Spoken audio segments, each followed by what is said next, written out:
Hello what's up everybody, my name is Nick and welcome back to my YouTube channel let me flow. Guys, आज का इस video का हमारा पहला एक वर्ड है फेलोनी। ये एक नाउन है, इसका मतलब होता है एक गंभीर अपराध को आप फेलोनी बोल सकते हो। इसका मतलब ये हो गया कि एक ऐसा काम है जो कि कानून के द्वारा अच्छा नहीं माना जाता है, या फिर कानून के द्वारा अगर कोई भी पर्सन ऐसा करता है तो उसको दंड दिया जाता है। अब ये जो अपराध होते हैं, ये जो गंभीर अपराध होते हैं, वो समाज के लिए बहुत ज्यादा गंभीर होते हैं और सरकार के लिए भी बहुत ज्यादा गंभीर होते हैं। जैसे कि किसी का मर्डर हो गया, डकैती हो गया, या फिर किसी के साथ धोखाधड़ी हो गया, स्कैम करना हो गया। तो ऐसे जो गंभीर अपराध हैं उनके लिए फेलोनी बोल सकते हैं। तो इसके लिए आप सिनोनिम्स बोल सकते हैं, क्राइम बोल सकते हैं, ऑफेंस बोल सकते हैं इस वर्ड के लिए, रॉन्ग डूइंग बोल सकते हैं, या फिर ब्रीच बोल सकते हैं। एग्जांपल्स आप देख लीजिए। If matter were involved in any felony, legal action would have been taken. मतलब अगर मैटर जो है वो अगर कोई भी गंभीर अपराध में शामिल होता तो उसके खिलाफ कोई कानूनी कार्रवाई की जाती, यानी कि उसके खिलाफ कोई लीगल एक्शन लिया जाता। Forgetting to return library books is not a felony but it attracts fines.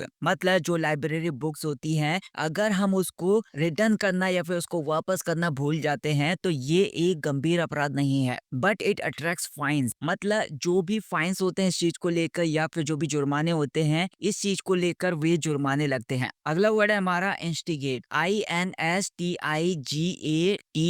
Instigate. ये एक वर्ब है, इसका मतलब होता है कि किसी को भड़काना, किसी को कुछ करने के लिए उकसाना। मतलब प्रवोक भी बोल सकते हैं इसकी जगह, आप प्रॉम्प्ट बोल सकते हैं, या फिर एजिटेट बोल सकते हैं। आप इसको ऐसा समझ सकते हैं जैसे आजकल सोशल मीडिया पर अगर हम किसी के खिलाफ कोई भी छोटा सा कमेंट कर देते हैं तो वो बहुत ज्यादा कंट्रोवर्शियल बन जाता है, यानी कि वो उस मुद्दे को भड़काने का काम करता है, यानी कि उस मुद्दे को वो इंस्टिगेट करने का काम करता है। ऐसे ही जो विपक्ष की पार्टीज होती हैं या फिर जो अपोजिशन पार्टीज होती हैं, वे किसी भी मुद्दे को भड़काने का काम करती हैं। जैसे कि आज के दिन में मोहन भागवत और राहुल गांधी के बीच में जो कंट्रोवर्शियल मुद्दा चल रहा है, इसके ऊपर जो बहस चल रही है, वो भी एक दूसरे की जो कमेंट्स हैं वो भड़काने का काम कर रहे हैं इस मुद्दे को या फिर इस कंट्रोवर्सी को, यानी कि इंस्टिगेट करने का काम कर रहे हैं। तो इसके लिए आप सिनोनिम्स बोल सकते हैं किसी चीज को या फिर किसी सिचुएशन को इंसाइट करना या फिर प्रोवोक करना। तो इसके लिए आप एग्जांपल्स देख लीजिए। The miss information by Meta was criticised for potentially instigating political tension. मतलब मेटा के द्वारा जो भी मिस इन्फॉर्मेशन थी या फिर मेटा के द्वारा जो भी दी गई गलत जानकारी थी, उसको बहुत ज्यादा क्रिटिसाइज किया गया, या फिर उसको बहुत ज्यादा आलोचना मिली, या फिर उसकी बहुत ज्यादा आलोचना हुई। For potentially instigating political tension, मतलब जो भी राजनीतिक तनाव होते हैं, पॉलिटिकल टेंशंस होती हैं, उनको भड़काने के लिए उसको मेटा के द्वारा जो भी गलत जानकारी थी उसको बहुत ज्यादा आलोचना मिली। Parents often scold siblings for instigating fights. मतलब जो माता पिता होते हैं वो अक्सर सिबलिंग्स को डांटते हैं या फिर भाई बहनों को डांटते हैं फॉर इंस्टिगेटिंग फाइट्स।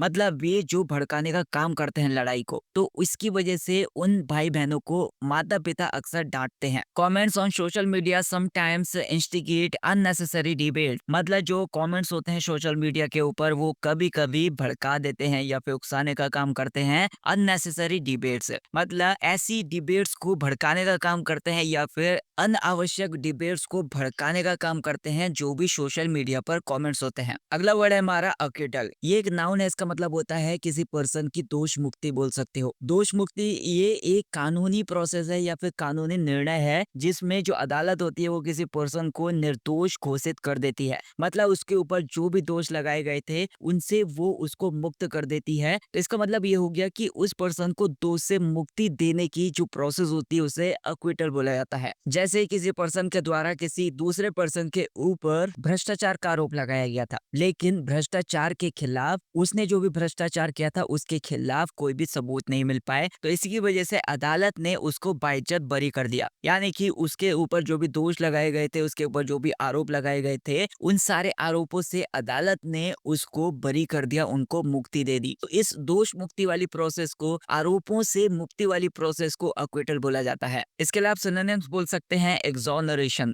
डिस्चार्ज, या फिर पार्डन भी बोल सकते हैं। एग्जांपल आप देख लीजिए। The courts acquittal of the activist sparked public debate. मतलब जो जो भी अदालत का एक्विटल था, अदालत की जो भी दोष मुक्ति थी ऑफ एक्टिविस्ट, मतलब जो भी कार्यकर्ता था उसके ऊपर जो भी दोष लगाए गए थे, तो अदालत के द्वारा उन सारे दोषों को मुक्त कर दिया गया उस पर्सन को। तो इसकी वजह से उसने स्पार्क कर दिया पब्लिक डिबेट्स को, या फिर इसकी वजह से जो भी पब्लिक डिबेट्स होती हैं उनको उसने पैदा कर दिया, उसने उनको चिंगारी दे दी, या फिर वो भड़क गई जो पब्लिक डिबेट्स होती हैं इस चीज की वजह से। Meta hopes their apology will lead to an acquittal from further criticism, मतलब जो मेटा है वो उम्मीद करती है, मेटा ने जो भी माफी मांगी है या फिर उनकी तरफ से जो भी माफी मांगी गई है वो उन सारे दोषों से मुक्ति दिला देगी फ्रॉम फर्दर क्रिटिसिज्म, मतलब आने वाले टाइम में जो भी क्रिटिसिज्म होने वाला है, आने वाले टाइम में जो भी आलोचनाएं होने वाली हैं मेटा को लेकर। अब मेटा ने माफी मांग ली है, तो माफी जो मांगी है उसने, मेटा ये होप करता है कि आने वाले टाइम में जो भी आलोचनाएं होने वाली हैं उनसे उसे दोष मुक्ति मिल जाएगी। नेक्स्ट वर्ड है हमारा क्वागमायर। ये एक नाउन है, इसका मतलब होता है कि एक ऐसी सिचुएशन है जो कि मुश्किलों से भरी हुई है, कठिनाइयों से भरी हुई है,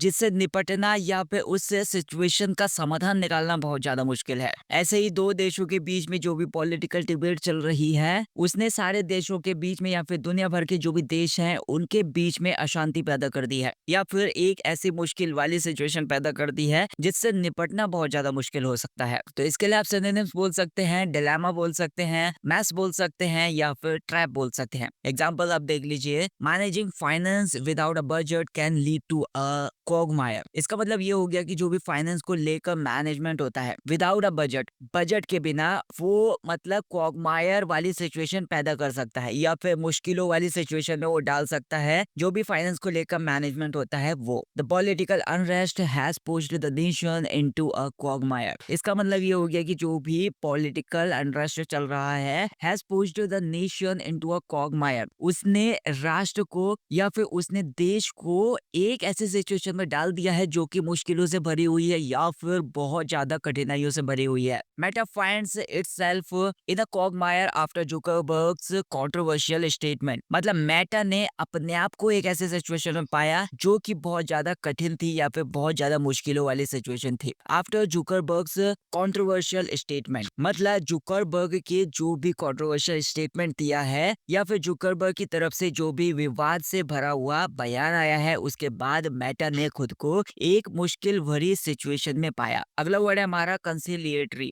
ये एक एडजेक्टिव है, इसका मतलब होता है एक ऐसा पर्सन है या फिर एक ऐसी सिचुएशन है जो कि मेल मिलाप करने वाली है, मतलब जो पर्सन या फिर जो सिचुएशन मेल मिलाप वाले सिचुएशन को या फिर मेल मिलाप वाले दृष्टिकोण को अपनाती है, जिसमें जो भी सामने विवाद चल रहा है या फिर कंट्रोवर्सी चल रही है या फिर किसी बात को लेकर संघर्ष चल रहा है, तो उसको खत्म करने के लिए शांति स्थापित करने की कोशिश की जाती है। तो ऐसे सिचुएशन जो है या फिर ऐसा पर्सन जो है वो कंसिलिएटरी हो गया। इसको आप ऐसा समझ सकते हैं जैसे किसी परिवार में जो कुछ सदस्य होते हैं वो एक दूसरे के साथ मतलब बहस करते हैं, लड़ाई करते हैं, तो जो परिवार के बड़े बुजुर्ग होते हैं वो उस सिचुएशन को संभालने वाले पॉइंट्स रखते हैं या फिर समाधान निकालने वाले पॉइंट्स रखते हैं या फिर मेल मिलाप करने वाले वो पर्सन्स होते हैं, तो उनको कंसिलिएटरी बोला जा सकता है, क्योंकि वे ऐसी सोच रखते हैं या फिर ऐसा दृष्टिकोण रखते हैं कि सिचुएशन जो है वो बिगड़े ना या फिर वो संभल जाए। इसके लिए आप सिनोनिम बोल सकते हैं, मतलब सूदिंग बोल सकते हैं, हार्मोनाइजिंग बोल सकते हैं, दोनों का मतलब इसी सेंस में यूज किया जा सकता है। A conciliatory gesture like a handshake can mend broken relationship, मतलब जो भी एक जेस्चर है, एक ऐसा इशारा है जो कि मेल मिलाप से भरा हुआ है, जैसे कि हैंडशेक करना या फिर हाथ मिलाना, ये एक ऐसा इशारा है जो कि मेल मिलाप से भरा हुआ है, या फिर ये इस चीज को दिखाता है कि आप सामने वाले के साथ बिल्कुल भी कोई बहस नहीं करना चाहते या फिर रिश्ते को सुधारना चाहते हैं। कैन मेंड ब्रोकन रिलेशनशिप, तो ये टूटते हुए रिश्तों को बचा सकता है या फिर टूटते हुए जो भी रिश्ते हैं उनको सुधार सकता है। A conciliatory gesture like public apologies can help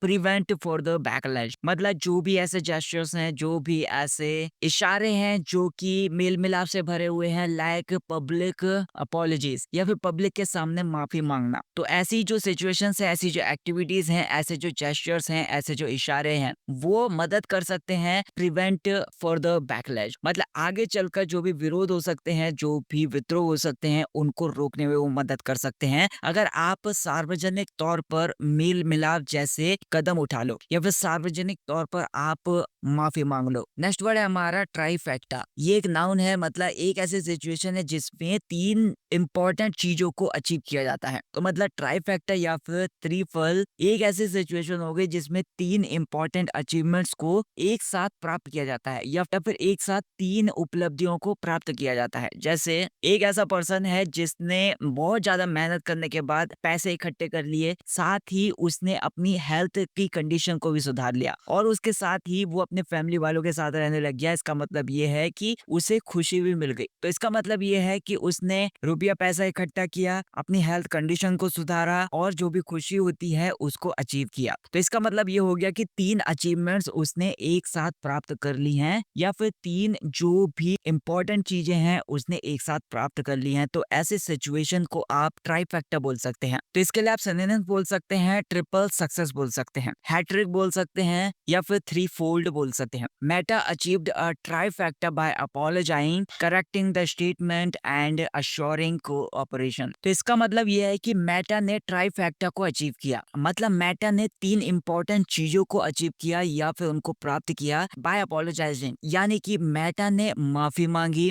दूसरा अपने स्टेटमेंट को करेक्ट किया और तीसरा जो भी आगे चलकर कोऑपरेशन होने वाला है या फिर आगे चलकर जो भी सहयोग होने वाला है उसका आश्वासन देकर मेटा ने 3 चीजों को हासिल किया या फिर 3 अचीवमेंट्स को एक साथ हासिल किया। एक और एग्जांपल आप देखिए, cooking, cleaning and exercising is one morning feels like a trifecta. इसका मतलब ये है कि मॉर्निंग में जो भी कुकिंग की जाती है, साफ सफाई की जाती है और एक्सरसाइज की जाती है, तो ये ट्राइफेक्टा जैसा महसूस होता है। यानी कि एक ऐसी सिचुएशन महसूस होती है जिसमें 3 चीजें, 3 मेजर चीजें या फिर 3 इंपॉर्टेंट चीजें एक साथ हासिल की गई हों। Winning 3 major tournaments in a year is considered a trifecta in sport. मतलब जो भी एक साल के अंदर 3 मेजर टूर्नामेंट्स को जो जीतना होता है वो स्पोर्ट्स में एक ट्राइफेक्टा माना जाता है, यानी कि 3 चीजों को एक साथ अचीव करना माना जाता है। So that's it guys for this video. I hope आपको वीडियो पसंद आई होगी। आपके जो भी डाउट्स हैं उन सारे डाउट्स को मुझे कमेंट सेक्शन में बताइएगा। अगर वीडियो पसंद आई तो वीडियो को लाइक कर देना, चैनल को सब्सक्राइब कर देना। Thank you so much for watching this video.